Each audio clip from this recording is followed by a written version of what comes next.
AP deputy CM Pawan Kalyan మాజీ భార్య నటి రేణు దేశాయ్ ఇప్పుడు హాట్ టాపిక్ గా మారారు.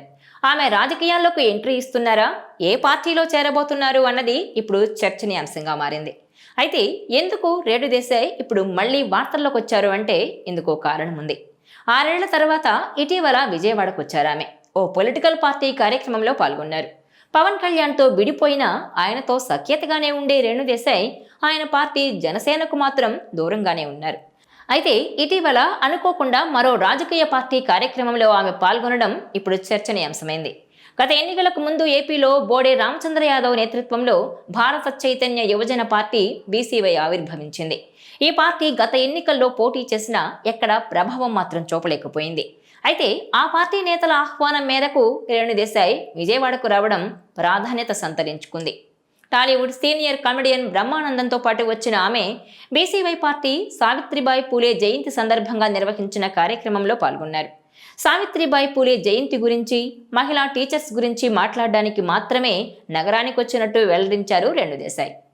ప్రస్తుతం ఉన్న పరిస్థితుల్లో మహిళలకు నాలెడ్జ్ చాలా ఇంపార్టెంట్ అని, పిల్లల జీవితంలో తల్లి తర్వాత మహిళా టీచర్స్ చాలా ముఖ్యమన్నారు. అణచివేత చర్యలకు వ్యతిరేకంగా జ్యోతిబాయి పూలే స్ఫూర్తితో కదలాలని టీచర్లకు, మహిళలకు రేణు దేశాయ్ పిలుపునిచ్చారు. అయితే రాజకీయాల గురించి మాత్రం మాట్లాడలేదు. గతంలో సినిమాల నుంచి తప్పుకున్నాక పవన్ కళ్యాణ్ పార్టీ జనసేనలో చేరాలని కూడా ఆమెకు పిలుపు వచ్చింది. అయితే ఆమె ఎప్పుడూ స్పందించలేదు. అలాగే రాజకీయాల గురించి బహిరంగంగా మాట్లాడింది కూడా లేదు.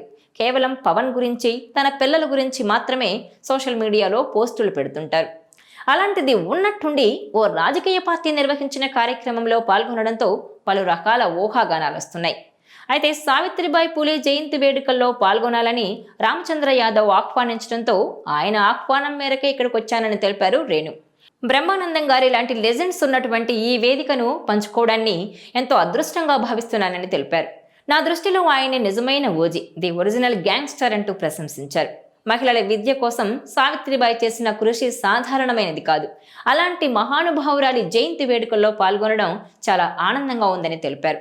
తాను రాజకీయాలకు దూరంగా ఉంటానని చెప్తూ సావిత్రిబాయి పూలే జయంతి కార్యక్రమం అని చెప్తే వచ్చానని స్పష్టం చేశారు. తాను అందరి ముందు మాట్లాడుతున్నానంటే దానికి కారణం సావిత్రిబాయి అని, మహిళల విద్య కోసం ఆమె ఎంతో కృషి చేశారని చెప్పారు. ఇక మూగజీవాల సంరక్షణ కోసం ఇటీవలే ఆద్య షెల్టర్ అంటూ ఓ ఎన్జీఓను ప్రారంభించారు రేణు. ఆ సంస్థను నడిపించేందుకు విరాళాలు కూడా సేకరిస్తున్నారు. రేణు దేశాయ్ ఎన్జీఓ కోసం ఉపాసన కూడా విరాళమిచ్చిన సంగతి తెలిసిందే. రేణు దేశాయ్ ప్రస్తుతం సోషల్ మీడియాలో తన ఎన్జీఓ పనుల గురించి మాత్రమే పోస్టులు పెడుతున్నారు. నెటిజన్లు చేసే నెగిటివ్ కామెంట్లకు ఎక్కువగా రియాక్ట్ అవ్వడం లేదు.